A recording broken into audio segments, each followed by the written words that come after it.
Hi there, YouTube. It's Jilly. Yesterday I made a YouTube with me in the YouTube, and I thought it was kind of fun to do that. And I was going to sit down and film myself, but I've had a pretty busy day today, and I thought at least I'll just do a wave. And tomorrow, when things aren't so busy, I've had a very good day, and just I have 5 minutes and I'm going to do this video. So hi there, YouTube land.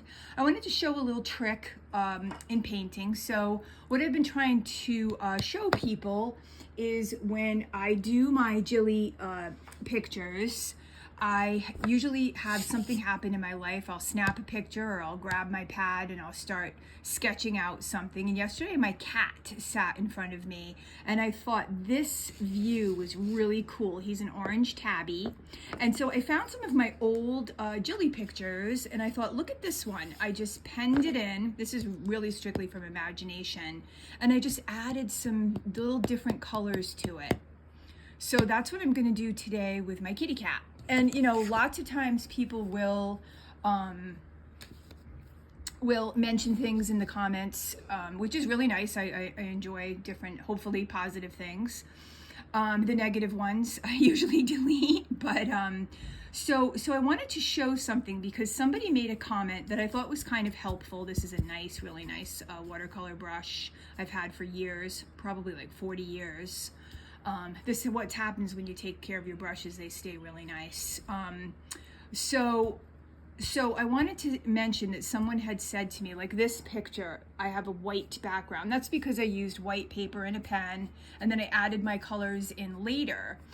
So I wanted to show that, you know, lots of times it's nice to have a background color. So I'm going to take some of my dirty water. This is from cleaning my brushes, leaving my brushes in it, and using some of my red oak paint.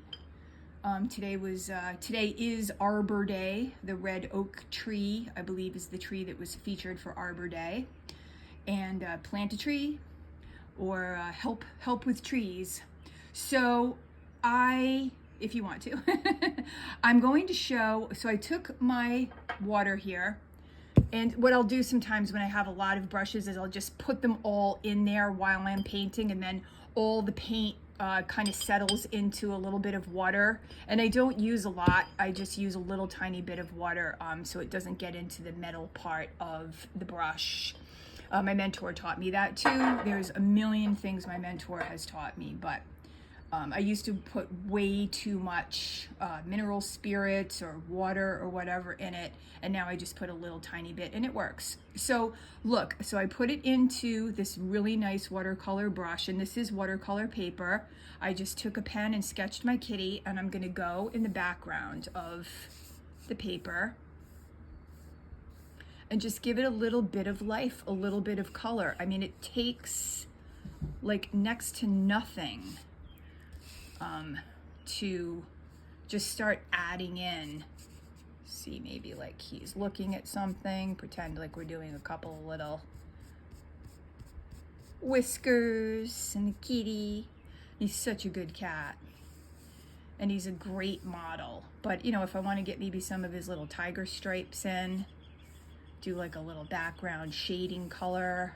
Shading is not one of my strong suits, but maybe this will help me today. I always learn something when I'm painting. A little shade there in the eye. And then I'll add some colors back in. And you can also, you know, take a little bit of paint. I'll probably go over 5 minutes. I said 5 minutes, but I'm finding I have a couple more minutes than 5 minutes. Can I open this container? No. Okay.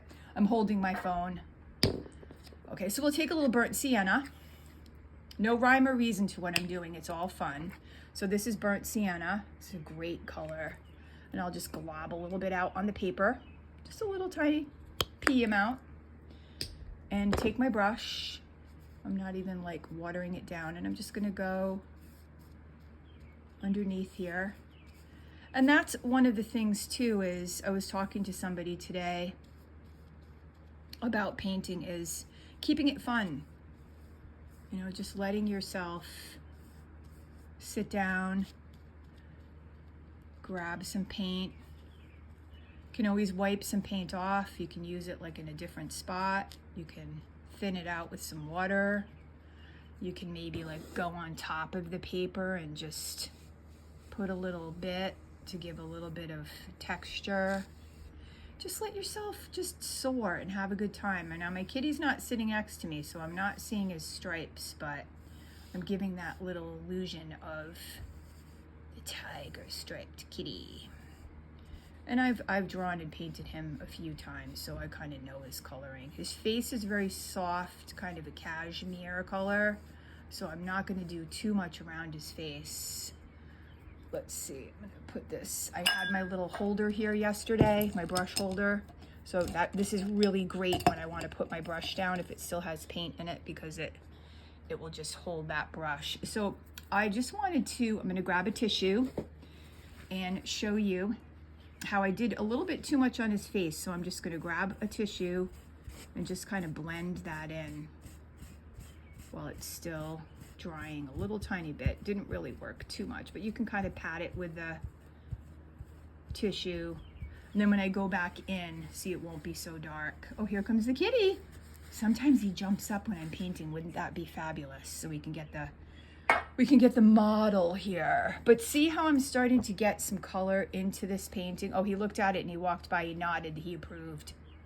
So just kind of getting in a little bit. There's still paint on this brush, and see how a little tiny bit of paint goes such a long way. And you know, when I was really getting into acrylics, I hadn't used them a lot. You can add water to them, you can thin them out, you can just do whatever you want. So that's just a little lesson in doing a background color. Kitty cat approved. Love, love, Jilly.